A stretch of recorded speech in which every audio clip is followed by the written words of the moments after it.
Hi everyone. Today is Thursday, April the 28th, 2022.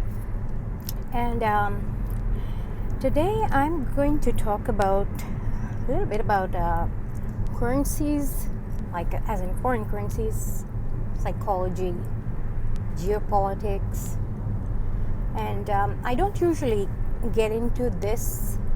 Well, depends. There's some videos where I have gotten into geopolitical stuff, but I don't usually share my views on why certain central banks do certain things on a in a more public forum like this. However, so some of you who are watching finance stuff have been watching what's going on with the Japanese yen and the Central Bank of Japan and the JGB yield. That's the Japanese government bond yield. And that yield keeps going lower and lower. Therefore, capital flees Japan in search of alpha, meaning a higher interest rate, and that results in the low risk market, like pensioners buying U.S. Treasury bonds, which is TLT, the long bond, and because our rate is better than theirs. And if their rate keeps going lower and lower and lower, so our rate ends up looking more attractive. But then if capital flees Japan, then what you see is a weakening of the yen relative to the dollar, definitely to the Australian dollar. Jesus, watch the AUD/JPY. That's anyways, okay, so that's been going on, and there's so I first heard about this. Well, I heard about it sort of in simultaneous from three sources, and usually like that's my cue. 3 times is like that's God talking to me. So Maneka 64 channel, he said it. This guy on Real Vision, God, I'm so sorry, I'm forgetting his name. Just young guy on Real Vision, an analyst in Japan. He's been saying it. Francis Hunt from the Market Sniper has been saying it. Okay, so I look into this.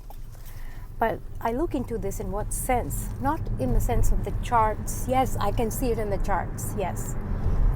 That the Japanese currency is something's going on. I mean, it's going down. And why is it going down? Because of the capital flight. And capital flight, why? Because it's basically propping up our markets. Because otherwise we'd be tanked already by now.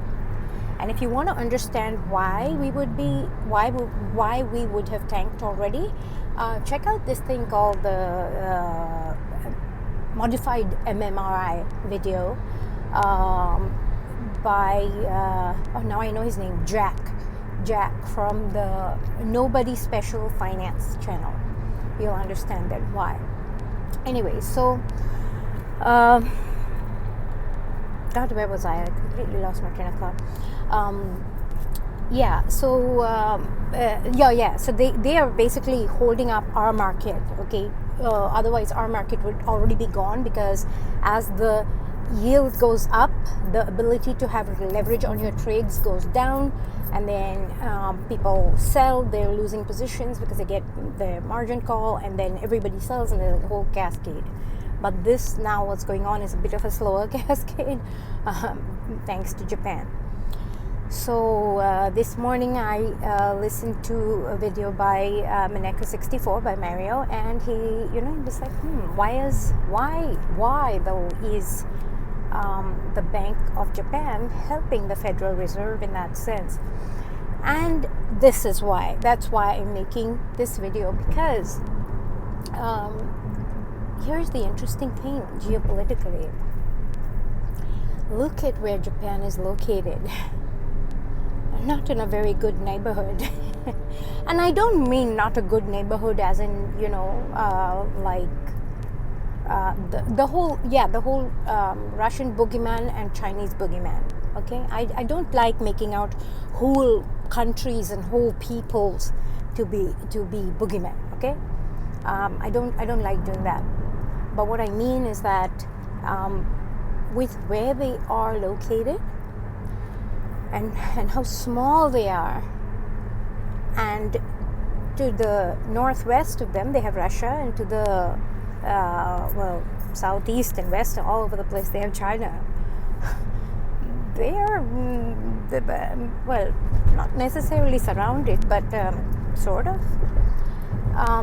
Further to that, their demographics, they have like one of the oldest, the healthiest, the most, I think, intelligent and oldest population on the planet. But are they about ready to start, having a military and defending themselves and this and that? I don't think so. Also, as a people, and this is where I want to get into more of that psychology angle. As a people, they are incredibly stoic, incredibly. And they see so much crap happening all the time, like a tsunami, an earthquake, and so they've always kind of had this. I think even as children, I think they grow up with this thing of honor, respect, obedience, and and just not compliance per se, but they're extremely compliant, and they're very they're not the sort of people who live beyond their means as a people.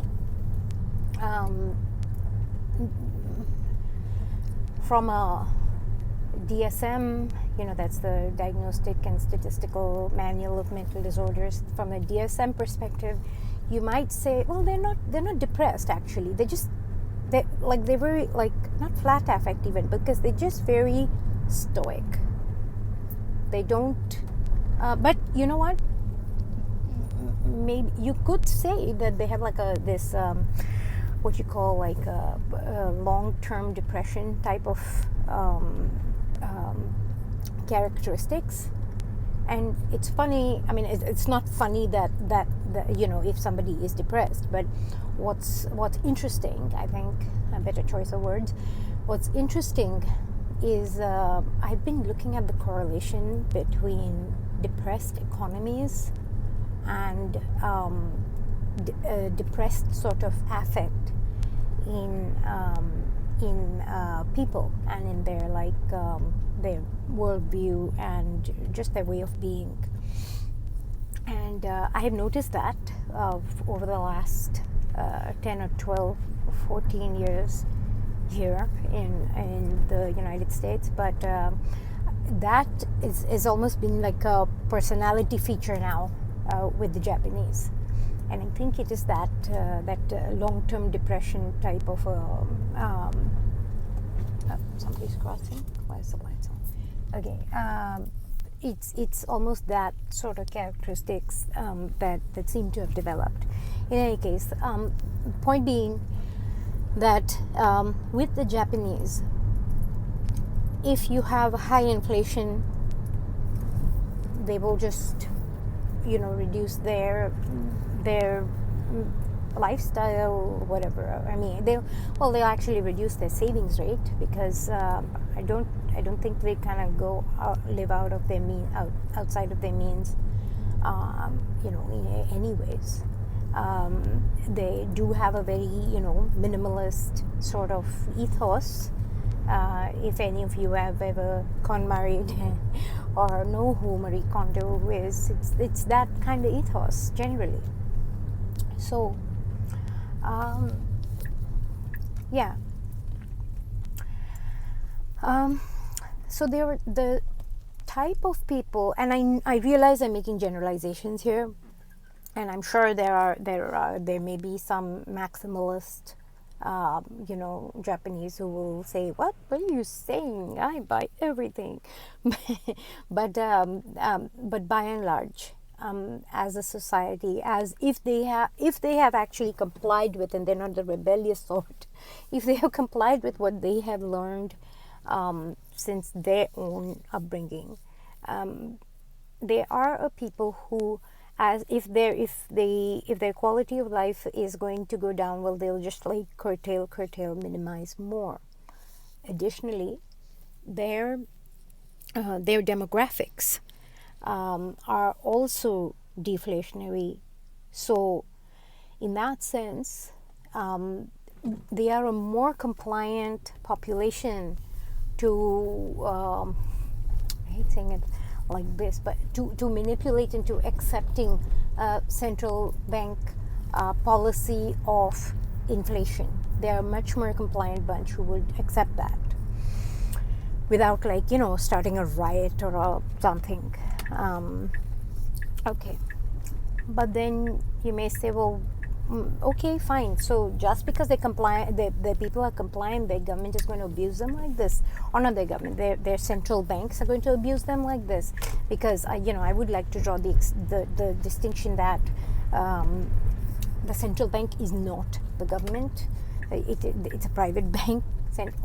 All our wonderful central banks all over the world are all private entities. In case anyone does not know that, please look at, there's a great video, and I will put that video's link in a pinned comment below, because this is a video by John Titus, and the channel name is Best Evidence, and he talks about, like, the monetary crimes and the I think it's called rogue bankers and whatnot. Anyways, he reads these books from Alexander Del Mar. And Alexander Del Mar is a monetary historian, and his books are incredible. He actually talks about the whole, travesty of how bankers have taken over the sovereign since like 1662 time frame. Okay. And since that time, it's been irrelevant who runs the world or like who runs the country, because ultimately it's like the bankers are in charge. Okay, so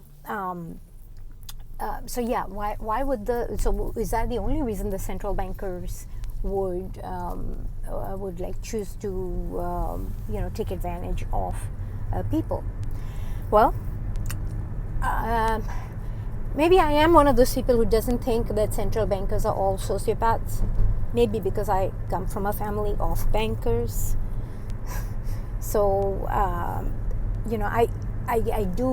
do know how they think, and what, or not they as in the collective they, but at least like the people I am related to, and how they think. And it's not a viewpoint of oh, let's decimate a little guy. It's like, oh shit, like juggling this, that, and that. What will be the most optimal solution that will create the least amount of chaos? And those 4 islands that are on top of Japan, there are these 4 islands. You should look it up on the map. Look up, like go on Google Maps or whatever your browser is. Look up Japan, and then scroll to the northeast. You will see these 4 islands, and these islands are extremely strategic, because these islands, there's been a lot of fighting over those islands between Russia and Japan, actually. And there's been all kinds of agreements and pseudo agreements that have happened and not happened, and honored and not honored over time. And I will also link the videos that talk about that. in the description box. I'm parking outside because the lighting is better here. That's my husband's back. Hey. So, okay, so I will also share those videos, those links to those videos about why those 4 islands are so important and what is actually going on with those 4 islands. Anyways, so I don't know if any of you paid attention to the news on, I think it was in late March, early April. I think it was late March. No, yeah, mid late March, where the United States was going around asking people to condemn the Russian invasion, and or like join in like supporting the sanction thing, and China said no, India said no, or India said we'll stay out of it. China said flat out no, and Japan said yes, we condemn this, and yes, we think sanctions are a good thing. And as soon as that happened, I don't know who this guy is, but he's like I don't know what his name is, but this guy is like the foreign minister of Russia, or like the diplomat who deals with foreign relations. And he immediately said that, oh yeah, that remember that agreement in the 1950s that was created, or not agreement, the thing that we said, oh, we'll talk about that later, but we won't invade you guys, and we won't go there yet. That has just been like an undiscussed item, so we're withdrawing from that. That's what this Russian minister said. And that is huge. That's huge for Japan. Now I realized that after that there was some volcano, some underwater volcano or whatever that happened, and then another thing on April 12th where a Russian submarine got destroyed by a and I remember this because it was a very astrological event. April 12th was a conjunction of Jupiter and Neptune in Pisces, and the thing that hit the object that hit the Russian submarine was called Neptune, and it's in the water, in the ocean. So yeah, Neptune, Jupiter, Pisces. Anyways, so that's why I remember it was on the April 12th, and so there was something that happened in some underwater Japanese volcano thing, something that erupted. Nobody got hurt, but I wonder sometimes about these natural disasters, like all underwater volcano type things that then create ripple effects. I don't know whether these are explosions. I'm not a geologist, so but still, I began to wonder about that, and then all the indicators were looking like, this is not going to go well.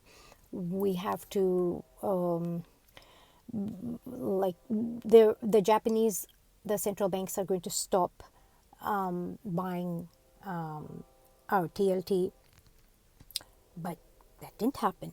In fact, we had a bit of a mini rally in early April. As soon as that, that happened, it was almost like, the Japanese New Year begins on 1st of April, the new financial year.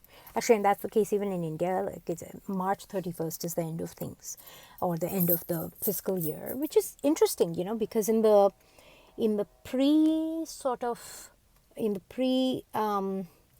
Roman era, the sort of Catholic Christian takeover of the world, so to speak,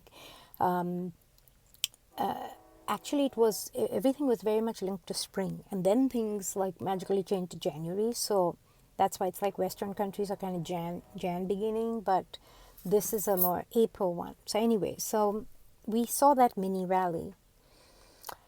Now we haven't, but who knows? I mean, their currency is still going down, which means they are still buying bonds, and that's why. Anyways, I'm going on a bit of a tangent here, but I think that the reason why the Japanese central bank is helping the Federal Reserve and allowing their currency to go into the toilet and create more inflation for their country.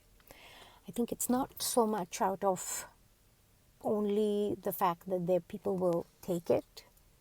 It is also and hugely military and geopolitical, because if they don't, and if they completely say, you know what, US, you're on your own, and then if the US says, okay, Japan, you're on your own, oh my God, okay, that would not be pretty. Yeah. And so I think that's, if they're seeing it the way I'm seeing it in those terms, then that's why. So, okay, that's all for today, and take care. Thanks for listening. Bye.